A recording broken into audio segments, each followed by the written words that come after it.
But I say that from all of the awareness that I've learned about what does body even image mean? Like, why do we have this very touchy relationship with our body? And why don't we feel good enough in the skin that we're born in? And I really take it from a health perspective. You might be like smaller than them. You might be skinnier than them. You might weigh less than them. But it's still that like, no, but they look better. No, but if I do this, then I'll get there. Welcome to Evolve Ventures, the one place where people like you can dependably go to shift your consciousness to unlimited potential. I am your host, Bianca Thomas. And I am your host, Emilia Smith. Welcome back to episode number 114. I hate my body. So if you clicked on this one definitely probably gave you a visceral reaction, just like it gave me a visceral action. And we really hope in this episode to be able to have you understand that you're not alone if you are someone that feels as though you hate your body. And number two, as we get into talking about body image and that this month, to also showcase our different perspectives if you aren't on that fence. And so it might not feel like, okay, say for example, if you don't necessarily feel as though you hate your body, this isn't just an episode for those people. This is an episode for anyone to offer perspective around the topic of body image and whatnot. So we're encouraging you to engage in this conversation, screenshot, tag us in Instagram. But without further ado, we shall get into it.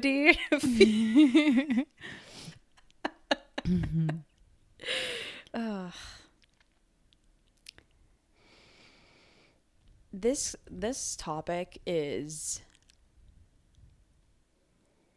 really hard for me. And I typically would not start an episode off like this, but I really want to be transparent here with all of you. I cannot authentically and genuinely give anyone advice or guidance on this topic because it is still something that I so deeply struggle with. And that is why I wanted to do this episode, because I know there are so many of us out there who do struggle with this, who do really just hate their bodies and hate so many things about themselves. And so my intention with this episode is not to sit here and give advice and give feedback and whatnot. It really is going to be to show all of you that you're not alone, that I struggle with it too, and that so many people that you wouldn't think struggle with it too. I think a perfect example of this, and I was just talking to Emilia about this, so I got like the okay from her to tell this story. So Emilia and I went to Otis. Her family has a home there, and it's on the lake.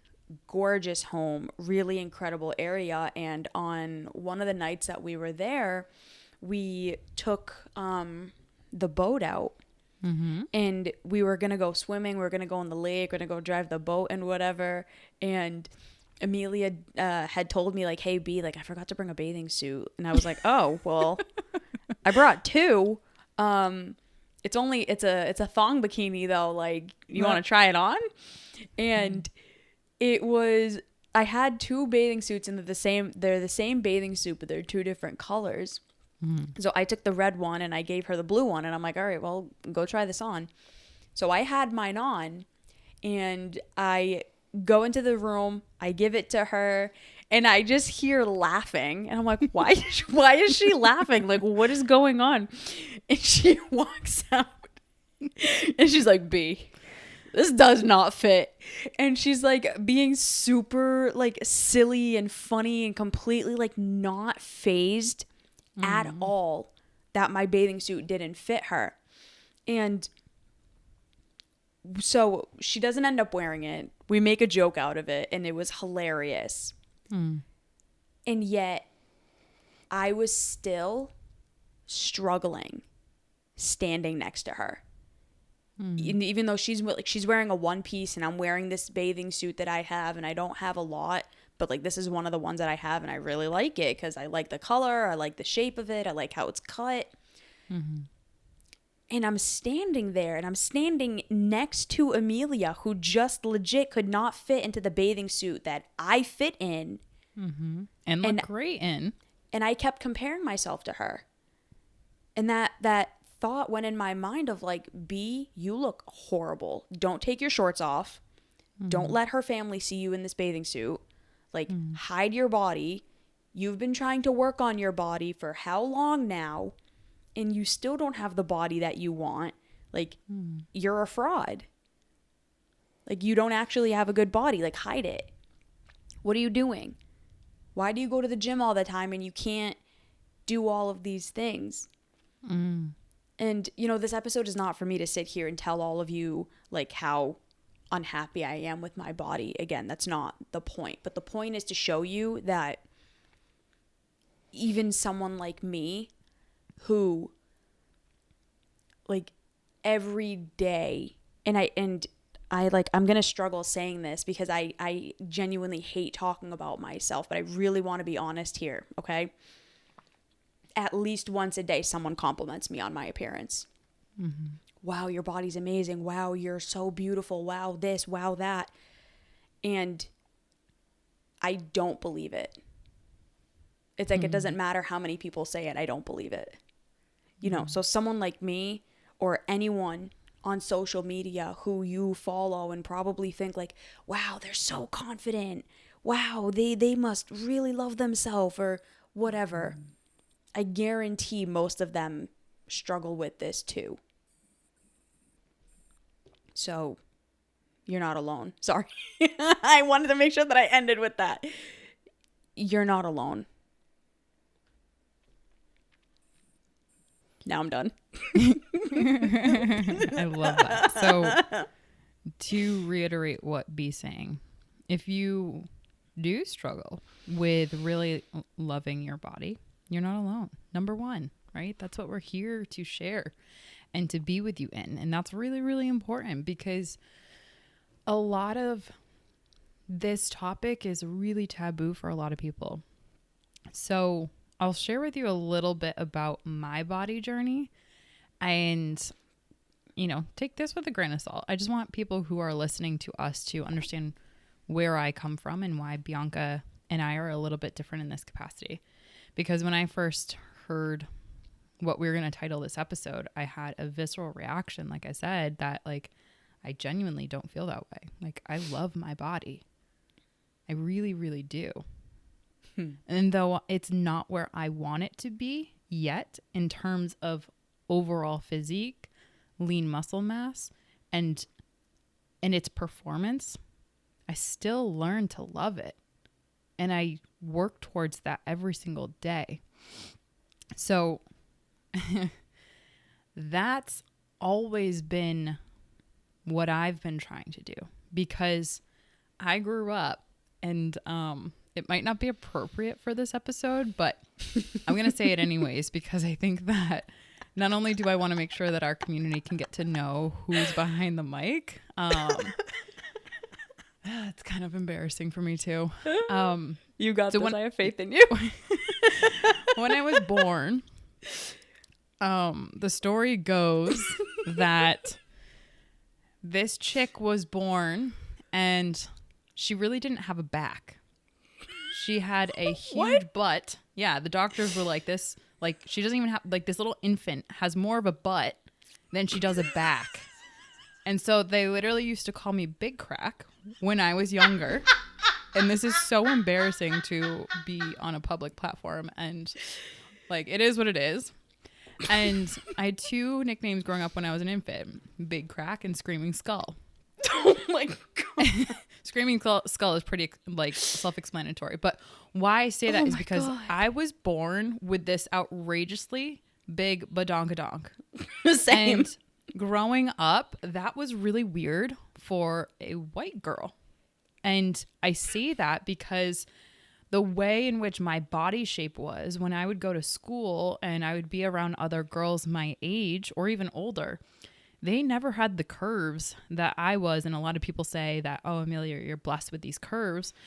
But a lot of women would envy my body shape, my body frame from a very young age. And though that was made fun of literally, quite literally from the moment I arrived into this world, it came with so many challenges. So fast forward, I remember when I was younger, I struggled to find clothes that would fit me because at that time, little girls were very, like, their body image and the designers were very linear and very straight, like rectangles. And so curves and, you know, spandex wasn't really a thing. And especially not for women's clothes at my age. So like Bianca, you and I both, like, I remember some of my favorite pants were like guys' camo pants. I would literally go and wear guys' shorts because they had this stretchy band to adapt to my hips. My waist was really small, but my hips were huge. And so I had to, at a young age, really combat that, how like different I was. And I used to get made fun of for having a big butt. Like I literally had to learn, and you can ask my mom, and I think you even heard, I had to be taught how to run because I didn't know how to run with so much baggage in the back. And like, there's a joke that like, if you were to watch me run when I was young, it was like not a pretty scene because I just didn't know how to navigate my own body. So I looked like this like giraffe, if you will. Like think of like a baby giraffe trying to run. Like they don't have their legs about them. But that was like me in my own body. I didn't know how to work with my own body. And so whether it was the clothes that I tried to fit myself into, you know, I remember the dressing rooms were always the bane of my existence. Oh my God. Because I couldn't find anything that could fit my skinny waist and my big hips. And I remember when apple bottom jeans, if anyone knows what those are, shout out to Nelly. I remember being a teenager and thinking that like this was the God's gift on earth to have jeans that could fit this badonkadonk. And again, I struggled so much to not hate myself in those moments because it would be so easy for me to be like, why can I not just find, like, I used to like just be mad at the world because the world was the problem, right? The world didn't know how to have clothing for women like me. And I know I certainly wasn't the only one. I had many friends that as I got older that were of African descent that also had similar challenges. And we would joke and I would learn a lot of stuff from them. And it really was very frustrating growing up. So I didn't always have a positive relationship with my own body because I was frustrated with what I was born with. So I am so grateful for my mother who, yes, there was tons of jokes, but I do feel as though she did an incredible job at never giving up. And she spent hours and hours and hours with me in the dressing room trying to make sure we could find something that would make me feel like beautiful and whatever I wanted to feel. And I really do give a lot of that credit to my mother because she didn't have a big badonkadonk. So she really didn't know what I was struggling with. And so why I say that, because as it pertains to bathing suits, you can imagine if you can't even find a pair of jeans that can fit you and you're struggling to be like, why do I have this? When a lot of people are like, oh, you should be thankful. You should be grateful. You're beautiful. You're this, you know.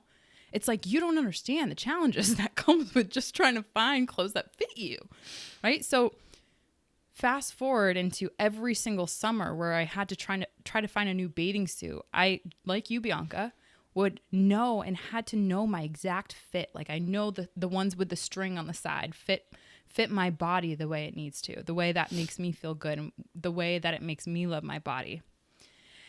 And every single time that would look like, you know, for one bathing suit that I found and felt really, really good in, what people didn't see was 4 hours spent in the dressing room, hating that moment of having to come. Oh my God, I'm seeing you cry, girl.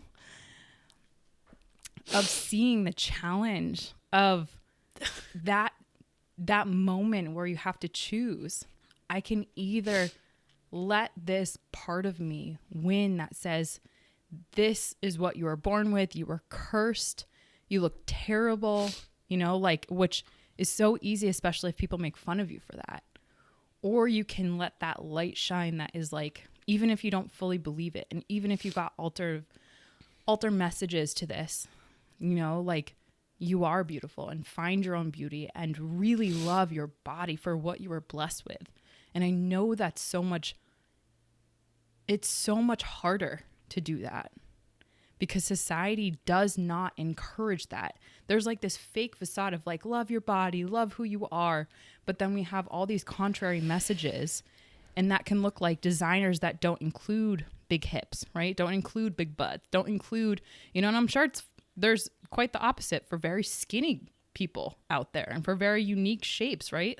And now we're way more inclusive in the clothing industry and in bathing suit designs and even like period underwear, for example, right? Like there's so much more inclusivity now that we didn't have the opportunity to really experience. And so as this fast forward, I've learned to really love what I used to very much be challenged to love, because I felt as though it was a curse to be blessed with what I now know are like my quote unquote greatest assets.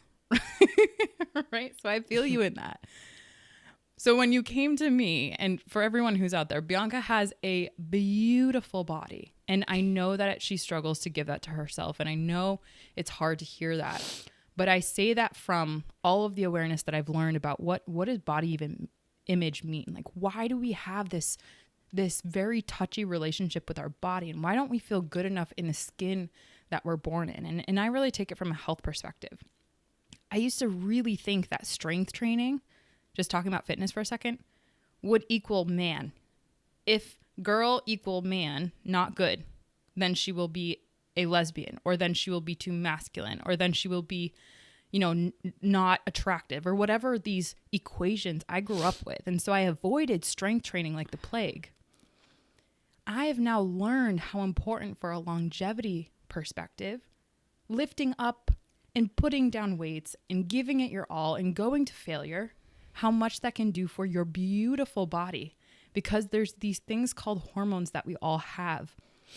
And literally our hormones will not allow a feminine's body to go into that masculine threshold without additional help and without years and years and years of consistency and taking a different approach. And so what I was told was so much of lies, and I had to understand and convert that to love and understanding and relearn my body from a completely different place, right? And so when it comes to the bathing suit, all of the accumulated awareness and the accumulated fights and battles that I've had with the outside world, the designers of the world, that comes down to those moments where Bianca's beautiful body, she says, I have 2 bathing suits.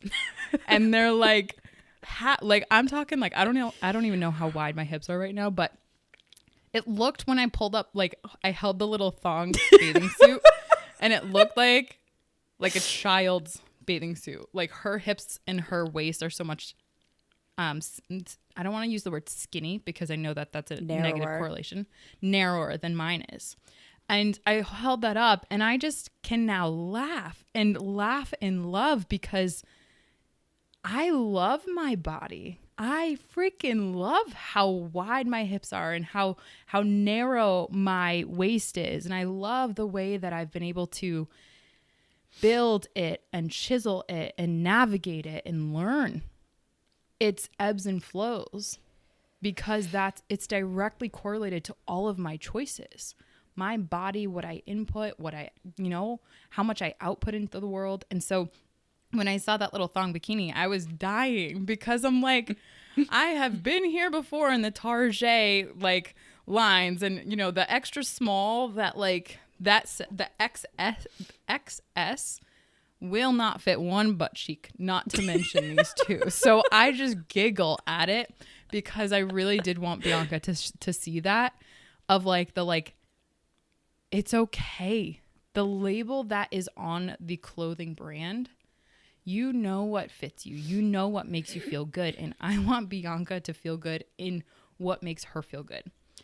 That does not, those measurements for that bikini, I know they just won't work for me. So at the end of the day, like, I can choose to hate myself, and I can choose to be like, you can say all of these negative things about yourself when you're standing in front of the mirror with a bathing suit that genuinely was never designed to fit a body like yours. And you can make fun of yourself, and you can hate the world, you can hate your life, you can hate yourself and your body, and you can demonize it and villainize it, or you can realize that that bathing suit was never made for you. It was never made for your body type. It was never made for your measurements, and it was certainly never made for your self-esteem. So in those moments when Bianca heard me giggling, that is what I was going through in the mirror of like, that moment. You can choose to love your body in that moment, right? And I'm not saying I'm letting myself off the hook and saying, all right, go ahead and eat a whole chocolate cake by yourself. I am not saying that, because there's definitely a toxicity to that. But what I am saying is that I could have chosen to hate my body in that moment, and I didn't. And that's what I hope to give to anyone who does feel like they're in that spot and can't get out of it. There is another side of that, and you can evolve to choose an alternative story, but certainly not if you only surround yourself with that thought again and again and again.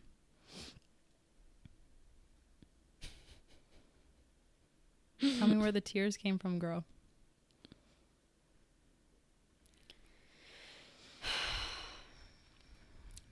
Hearing you say that, like, you would be in the dressing room and your mom would be there, like, helping you to learn to love your body, and like went out of her way to like help you and everything. It's interesting because my mom, I've talked about it before. Like, actually, I don't think I've ever talked about this.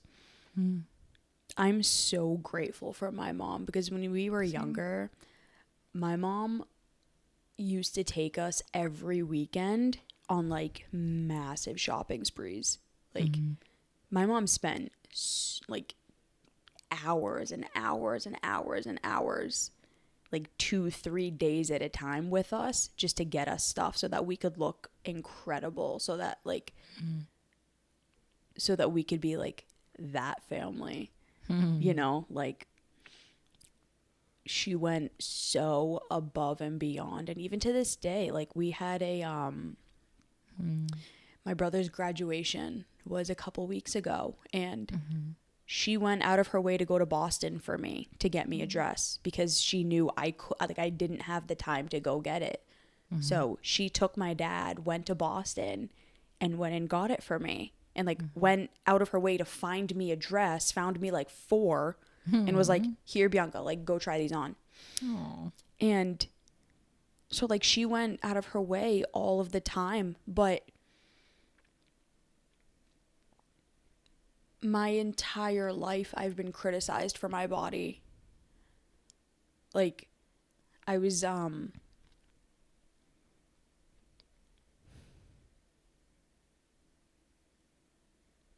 there's just never been a positive association to it. Like, I was tormented as a kid for the way that I looked.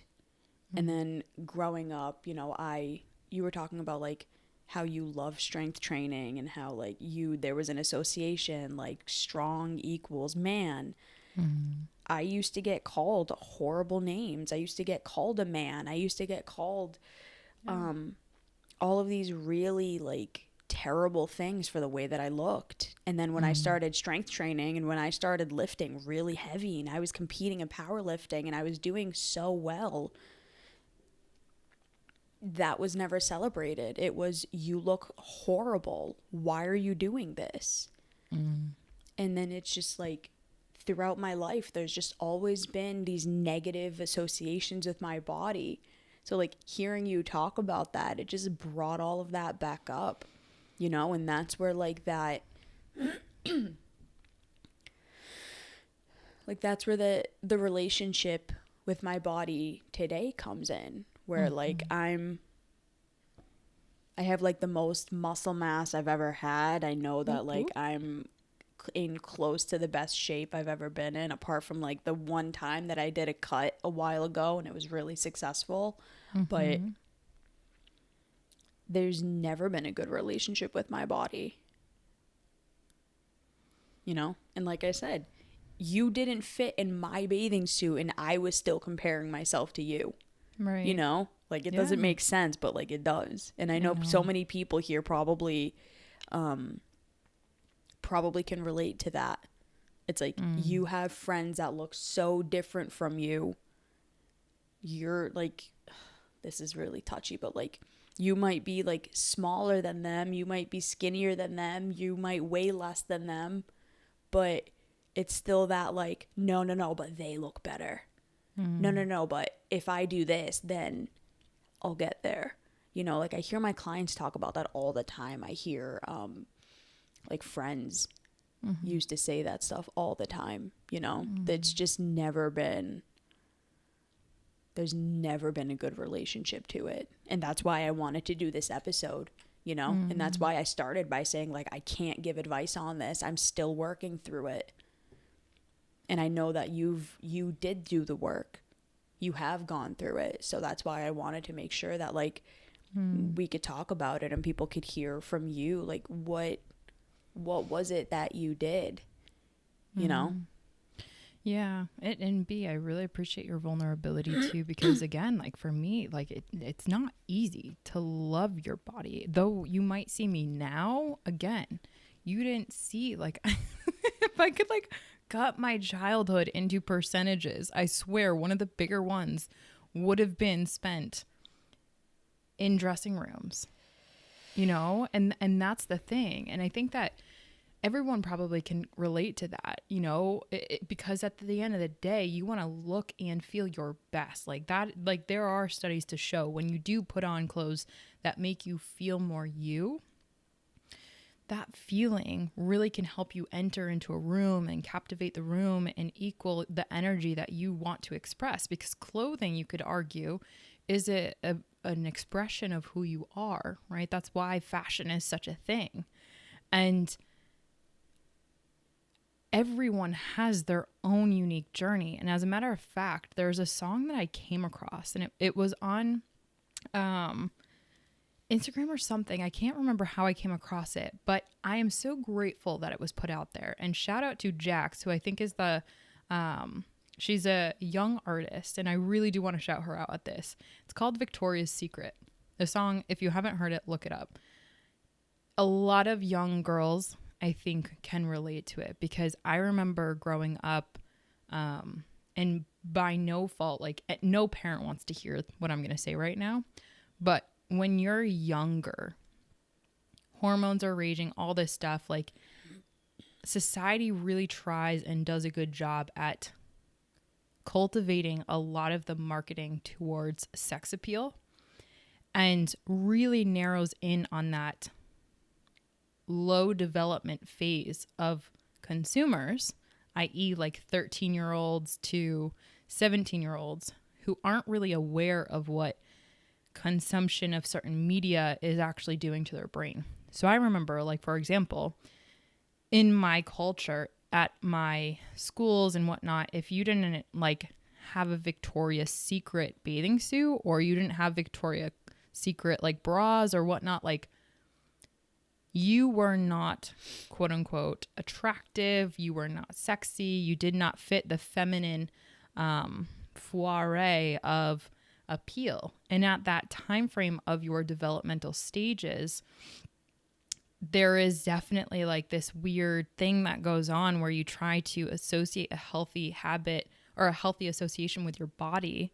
But unfortunately, and I won't just speak for women because I do have male friends that feel this way too as well. Yeah. They're very much subjected to society's standard of what sexy is and how that is defined within the clothing and the marketing that's being sold to people. So how I got through this phase, not even a phase, but the everyday of how do you love your body? It comes in those little moments of consciousness of like when you're in the dressing room, notice there's two parts of you. One of them is probably a highly critical part.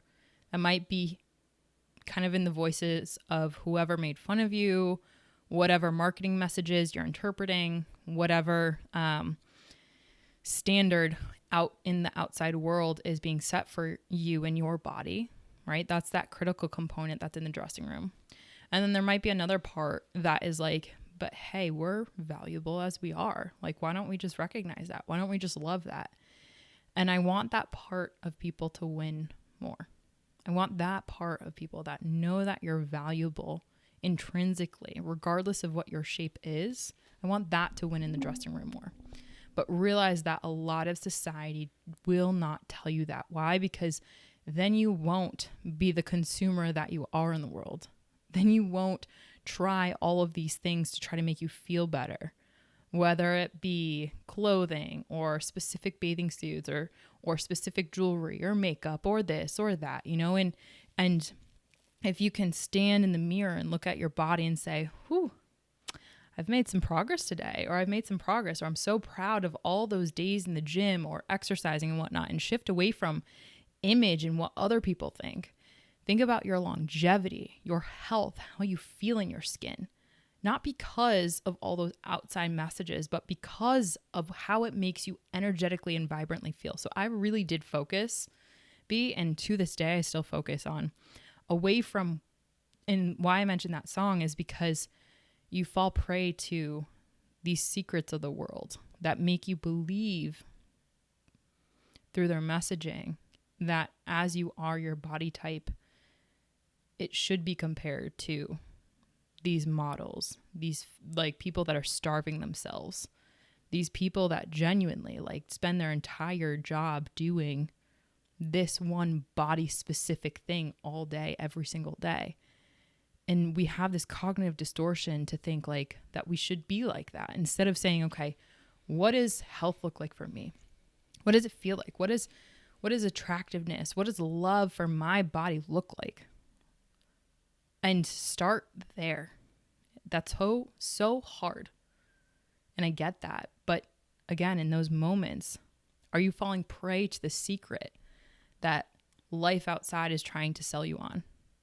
Or are you choosing that light, choosing that love, choosing that alternative part of you that might not be as developed, but definitely deserves a spot?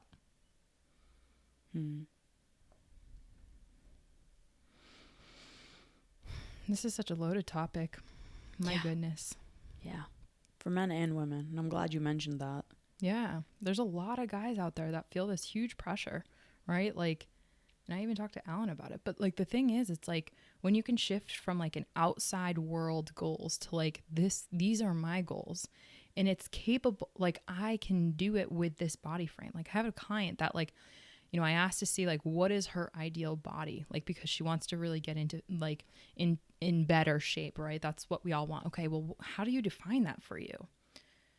Well, she doesn't even know the difference between her body frame and the ideal body that she wants. They're two completely different structural body frames. Her bones are different sizes than that girl that's in the picture. And we have this like thing in society where we don't recognize that. You know, a 6'2" model on a runway who like barely eats anything every single day has an eating disorder. And then here you are with bones completely rearranged differently. Just because you're different doesn't mean it's bad. Doesn't mean you have to hate yourself, right?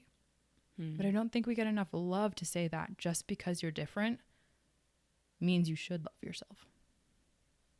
And that's where I hope, you know, I even hope to show you be in our journey together every single day. That is a practice. That is a choice. And once you recognize that you're making a different choice than that, that's when you can start to work towards that change.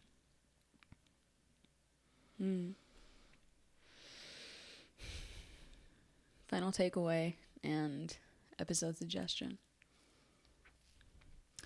My final takeaway to that song that I mentioned, no two bodies are the same. And so when you catch yourself comparing to a completely different body than yours, and you find yourself hating your body that you're in. I challenge you to love the differences. My episode suggestion is 89, Society's Expectation of Love. And why I say that one is because, you know, body image, your body, there's a lot of society, generational society expectation of what you should be looking like. And I don't think anyone's given themselves permission enough to challenge what that generational expectation has been, to say, what do I want to feel like in this body? How do I want to have what relationship do I want to have with my body? So that's mine. What about you, B? 19, why your thoughts are screwing you. Final takeaway? I say, me too. That's my final takeaway. Me too. I know how hard it is. Yeah. Alrighty. Well, this definitely got some hefty goodies in it, but we hope you felt seen. We hope you felt heard. We hope you don't feel alone. And we hope that if you're struggling with this, you reach out to us, because at the end of the day, you know, like, I would have loved to have a me in my corner. Like, me now at 27 years old, if me at 13, if I had that opportunity to just send a message on Instagram and say, hey, I'm struggling with this. I feel like I'm a prey to consumerism right now. I feel like I hate my body. How can we work together? How can I get in your orbit so that I can change through osmosis the thoughts that I have? How can I evolve in this? I feel like a prisoner to my thoughts. Oh my God, if I had that, let's just say a lot of things that weren't actually mine, I wouldn't be self-damaging all of, so much. Yeah. That's a hard mirror to look at. But yeah. So anywho, shout out to the people in the world that are helping others with this. Body positive movements. I definitely support that. What I don't support, though, is letting people off the hook for their health and their longevity. Like I said, I'm not eating a whole cake just because it feels good. Right? I understand what the implications of that are. But anywho, enough on that. Thank you all for listening. We hope this was helpful. We hope that you feel, like Emilia said, seen, heard, and thank you for being here. We'll see you next time. Bye, everyone. Bye, everyone.